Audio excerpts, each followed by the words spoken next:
Happy Halloween, y'all. When I covered Babymetal and Dethklok in Atlanta, I saw a lot of weirdos, but that's kind of to be expected with a lineup like that. However, when I saw the weirdos that I saw at Cannibal Corpse and Mayhem, it just solidified in my mind that Atlanta is special. Welcome, metalheads. I'm the host of HeavyMetalPhilosophy and writer for Metal Digest, John Barbas. Make sure you stick around to the end of the episode for this week's riff of the week. And I got the extraordinary privilege of getting a photo pass to cover Cannibal Corpse, Mayhem, Gorguts, and Blood Incantation. Needless to say, I was super excited for this assignment.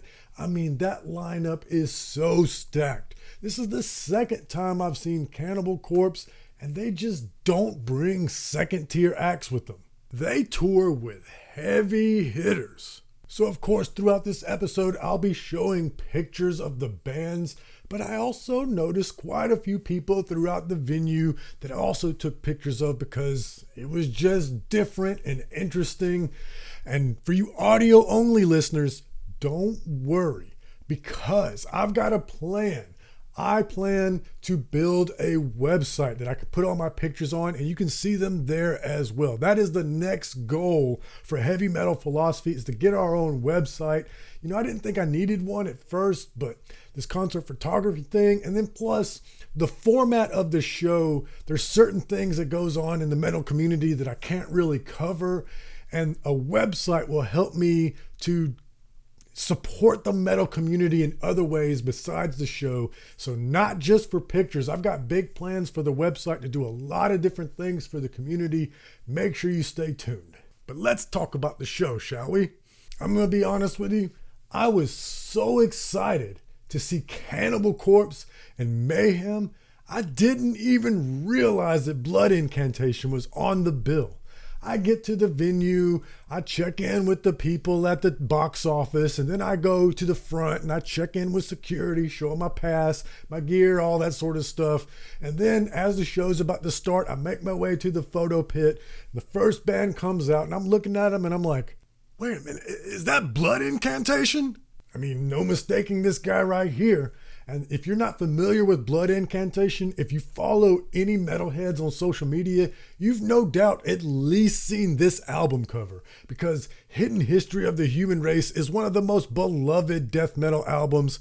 And when I realized I was about to shoot Blood Incantation, my mood jumped up by 25%, and I was already super hyped up. And then of course they melted my face off. I got these great shots that you can see on screen here. It was an absolute pleasure. Now, it's pretty standard rules at most venues that photographers are only allowed in the pit for the first 3 songs, and then they got to get out, go into the general admission area. So that's what I did. And look at these pictures of these wonderful weirdos in the crowd. You know, it's not uncommon to see, corpse paint and battle vests at a metal show. You'll see that anywhere. But it is pretty weird to see a Michael Jackson impersonator at a death metal show. Unfortunately, that picture got corrupted. I don't have it for you. But don't worry, because I've got some even better ones coming up. And then next up was Gorguts, which was such a treat. Growing up, I was always drawn to pictures of guitar players, specifically lead guitar players, looking at Guitar World magazine, watching music videos. I just think that the lead guitar players, they always have this cool look. Maybe it's they hit the rock star poses more often. I've just always been drawn to them. But at this show, I got the best shots of the bass players for all the bands. For some reason, the bass players looked really cool this show. Gorguts bass player Colin Marston, I mean, he really epitomized what I'm talking about here. He just looks so effortlessly cool. And speaking of cool, Gorguts, they just have this chill coolness to them, which is weird to say about a death metal band. Blood Incantation has that alien thing, and Mayhem has that evil black metal aesthetic, and Cannibal Corpse has the king of headbanging. Gorguts gets up there and, they're in plain clothes, just normal looking dudes, no evil aesthetic or anything. They just go up there and they look like the coolest people in your friend group.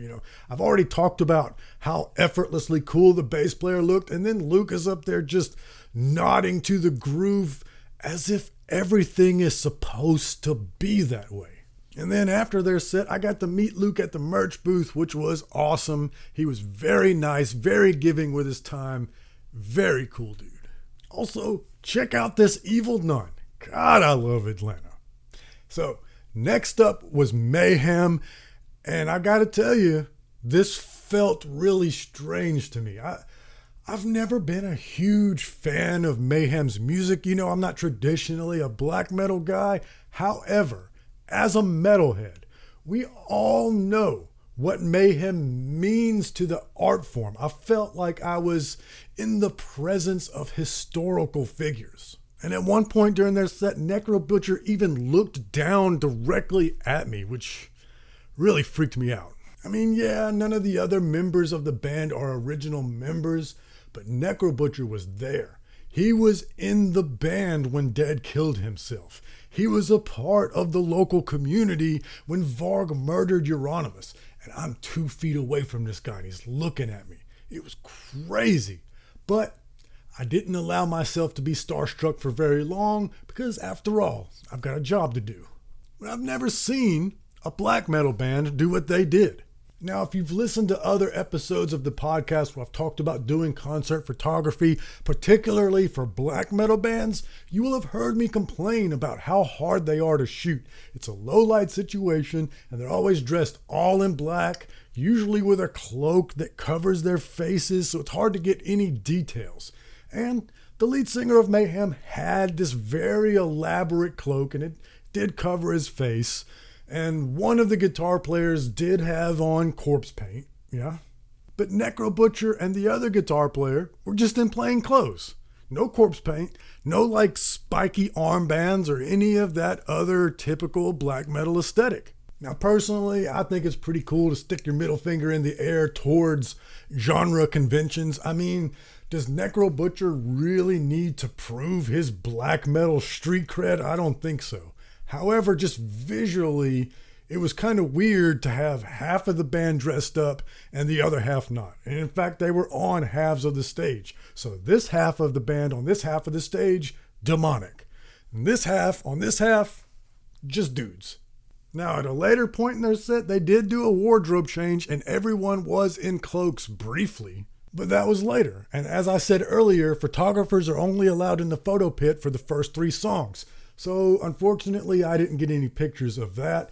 And then, they did another wardrobe change shortly after that where none of them were in cloaks anymore, which I'm sure the lead singer probably appreciated because I imagine it must get pretty hot in that thing. Now, before we get to Cannibal Corpse's set, I just want to point out this one picture. Look at Black Metal Dad here bringing his son to a Mayhem show. This picture warms my black little heart. Nobody would be calling the Mayhem story wholesome, but this picture is wholesome. This picture is absolutely beautiful, and it's really one of my favorites of the night. And now for something completely different. I've seen all manner of debauchery at metal shows all over the country, and I'm sure that other big cities like maybe San Francisco have way weirder things going on, but only in Atlanta, I think, would you see a panda bear at a Cannibal Corpse show. There's something about Atlanta. Like I said, when I covered Babymetal and Dethklok, I saw a very eclectic mix of people in the crowd, but that's kind of to be expected because one of them's a cartoon band and the other one's different from anything else in metal, really. And Atlanta has a thriving scene of anime nerds, and they were out in full force for Babymetal. So of course, I wasn't surprised to see them at the Babymetal show, but to see so many of them out at Cannibal Corpse, that just to me solidifies that Atlanta is special. In any big city, you're going to see weirdos. That's not unique to Atlanta, but this is a southern big city. So Atlanta's like an oasis in a desert of culture that has a very low tolerance for weirdos. So, when we do let our freak flag fly, we really let it fly. But while we're doing it, we still have our southern manners and charm, and our food is way better. That and Atlanta is a black city. I very much doubt that Cannibal Corpse had as many black fans in attendance at any other show in the tour. Maybe Baltimore, and I'm not sure if they hit New Orleans or not. New Orleans could probably give Atlanta a run, but I really doubt it. Atlanta is it. Now, don't get me twisted. There was a lot of whitey at this show. It's Cannibal Corpse and Mayhem. Don't get it twisted.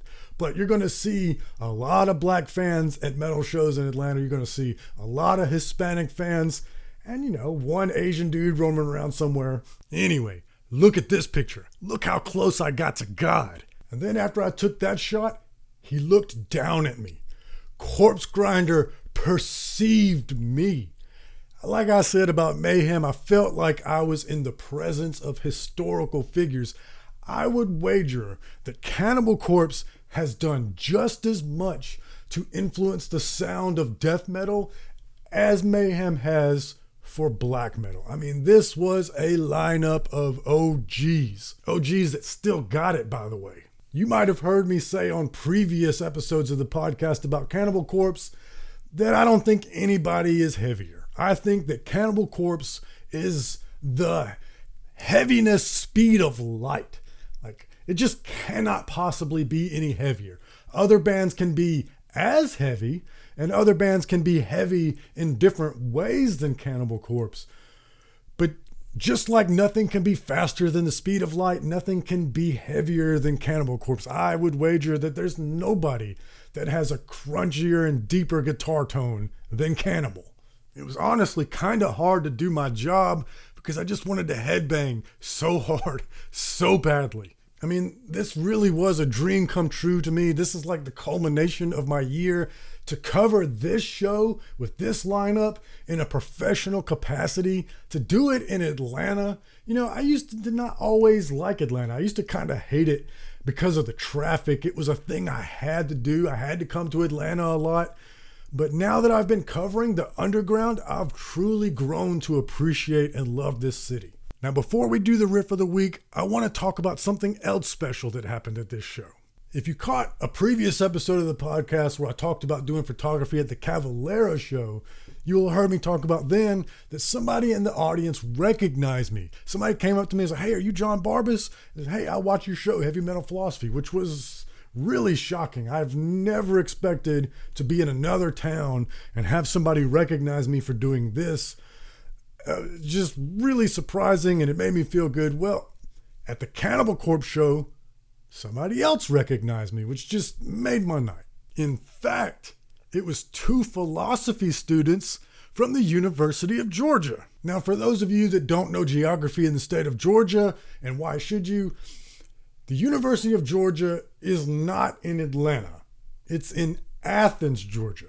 So these dudes drove a couple of hours to Atlanta to catch the show, just like I did, just from a totally different part of the state.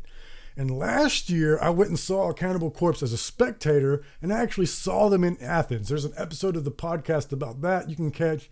And after the show, the next day, I got to tour the philosophy department at the University of Georgia, which was just an absolute treat. It's a beautiful campus, and getting to talk to these dudes, being recognized for doing this at the Cannibal Corpse show, I mean, just what an honor.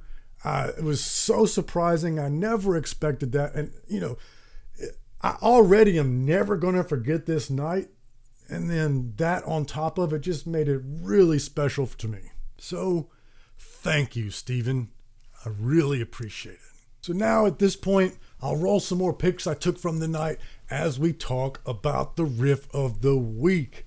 Now, I've very rarely repeated riffs for the riff of the week. I always try to pick a different riff every week, but this one I've repeated several times because I love it. In fact, it was my 2021 riff of the year, and it's a perfect example of what I mean when I say that it doesn't get any heavier than Cannibal Corpse. I mean, it's really hard to beat this riff. For this week's riff of the week, I'm going with Condemnation Contagion by, of course, Cannibal Corpse off of their 2021 album Violence Unimagined. And like I said, if you want to catch that previous episode of the podcast where I have pictures from the Cavalera show with Exhumed, well, just click right here if you're on YouTube and you'll get to that. If you're audio only, no worries. Links in the description. Tell me what you think. Please give me comments. But most importantly, read philosophy, listen to metal. I love you.